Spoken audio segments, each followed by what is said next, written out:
डोंगराची तस्करी, कोंचीच्या डोंगरातून राजरोस मुरुम चोरी, प्रशासनाचे झोपेचे सोंग, दिवसाढवळ्या हजारो ब्रास मुरुम चोरी, पर्यावरणासह नागरिकांचे आरोग्य धोक्यात.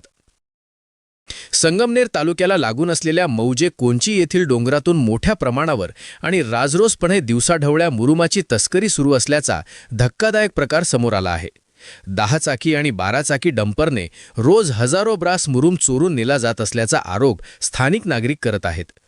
या गंभीर अवैध धंद्याकडे महसूल प्रशासनाने जाणीवपूर्वक दुर्लक्ष केल्याचा आणि झोपेचे सोंग घेतल्याचा संताप ग्रामस्थांनी व्यक्त केला आहे. मिळालेल्या माहितीनुसार दिनांक 10/3/2025 रोजी कोंची येथील ग्रामस्थांनी स्वतः सरपंचाच्या सही शिक्क्यानिशी तहसीलदार धीरज मांजरे यांना लेखी अर्ज दिला होता.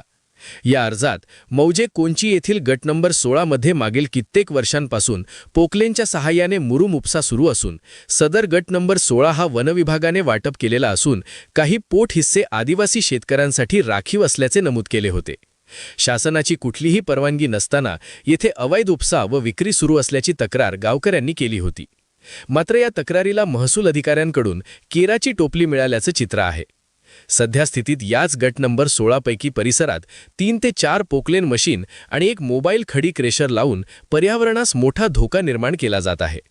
खडी क्रेशरच्या प्रचंड धुळीमुळे परिसरातील शेतकऱ्यांची उभी पिके खराब होत असून कोंची गावातील गोरगरीब नागरिकांच्या आरोग्यालाही धोका निर्माण झाला आहे.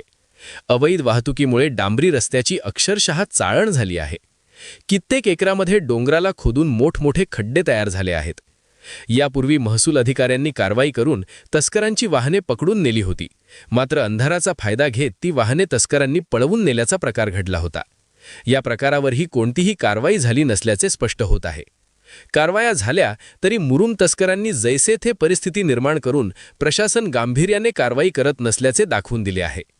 या अवैध उत्खननामागे संगमनेर तालुक्यातील रहीमपूर येथील व्यक्तीचे हे पोकलन असून त्याला आणि त्याच्या साथीदारांना राजकीय वरदहस्त असल्याने हे मुरुम तस्कर प्रशासनालाही जुमानत नसल्याचा गंभीर आरोप नागरिकांनी केला आहे. डोंगर पोखरून या तस्करांनी मोठी माया जमवल्याचे दिसून येते. स्थानिक ग्रामस्थांनी मागणी केली आहे की उत्खनन झालेल्या जागेचे मोजमाप करून संबंधित ठेकेदारावर फौजदारी गुन्हा दाखल करावा आणि दंडात्मक कारवाई करावी. यापूर्वी खडी क्रेशर चालकांवर कोट्यावधींचा दंड झाला होता, पण तोही कोणी भरला कोणी नाही अशी परिस्थिती आहे. आता कोंचीमध्ये मोबाईल खडी क्रेशर लावून प्रशासनाच्या डोळ्यात धूळ फेक केली जात आहे. मिळालेल्या माहितीनुसार खडी क्रेशरसाठी NA प्लॉट आणि स्थानिक ग्रामपंचायत यांच्या नाहरकत दाखला NOC असली पाहिजे.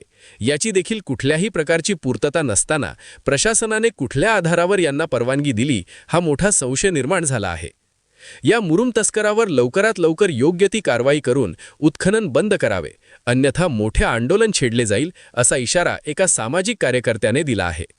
त्यामुळे आता हे बघणं महत्त्वाचे ठरणार आहे की संगमनेरचं महसूल विभाग आता यावर कारवाई करणार की नागरिकांना रस्त्यावर उतरून आंदोलन करायला लावणार.